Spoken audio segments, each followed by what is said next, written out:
हम पर सब लोग मानते हैं कि तीसरे विश्व युद्ध का साया मंडरा रहा है। अब वो यूक्रेन के युद्ध के कारण होगा कि गाजा के युद्ध के कारण होगा, यही बातें चलती है। विज्ञान की इतनी बड़ी प्रगति हुई, अभी तक देश के या दुनिया के गरीबों तक वो विज्ञान पहुंचा नहीं है, उसकी सुविधाएं पहुंची नहीं है। लेकिन दुनिया को जलाकर भस्म करने वाले अस्त्र सब जगह पहुंच गए हैं। किसी बीमारी की दवा देहात में या जंगलों में मिलेगी नहीं, लेकिन देशी कट्टा तो मिल ही जाता है।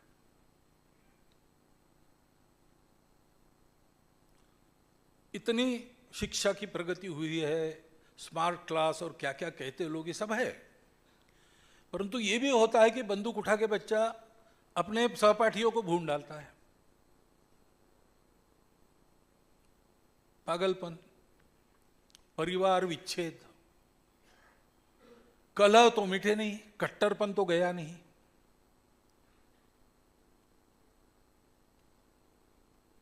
विश्व से गरीबी बेरोजगारी हट गई, ऐसा तो है नहीं। उल्टा जिस सृष्टि की छत्र छाया में हम सुखपूर्वक जीते थे और ऐसा मानते थे कि भरपूर है, वो सृष्टि आजकल हमको देती नहीं है। देती नहीं, केवल ऐसा नहीं है, तमाचा भी मारती है। पर्यावरण की स्थिति जो है, सब चिंतित है। धरती खिसक जाती है पैरों तले की, अक्षरशः धरती फट जाती है, हिल जाती है। हवा, पानी, जमीन, सब कुछ इतना प्रदूषित हो गया है कि रोग का कारण बनता है।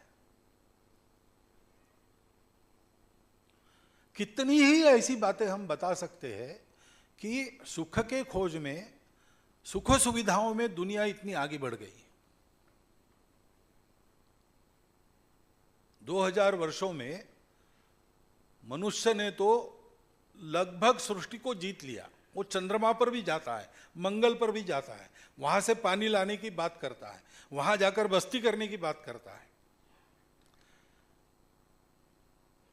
वो कहता है कि डरो मत, पृथ्वी सब समाप्त हो गई तो हम चंद्रमा पर बस्ती करेंगे।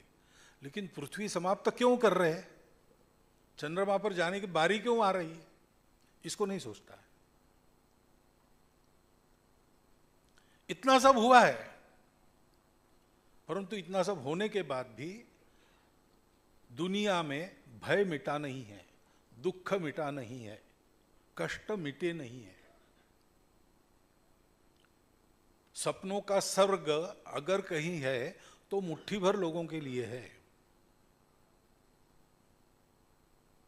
सबके लिए नहीं।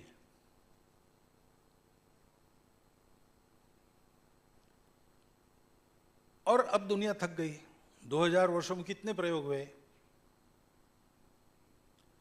बहुत सारे प्रयोग हुए।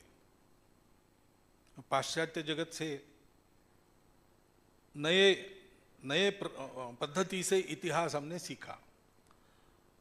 वो इतिहास अपनी प्राचीनता को नहीं मानता, युग कल्पना वगैरह उनको कपोल कल्पित लगती है। लेकिन जितना वो मानते हैं उसमें भी ये है कि जंगल जंगल भटकने वाला मानव जब स्थिर हो गया और जंगल जंगल भटक रहा था, तब भी उसके ध्यान में आ गया कि अकेला मानव कुछ नहीं कर सकता, उसकी कोई ताकत नहीं है। मानव के पास बचाव का कोई साधन नहीं है, न सींग है, न नाखून है, न विष है, न कुछ है। उसके पास अगर बुद्धि नहीं होती तो मनुष्य कभी का समाप्त हो जाता।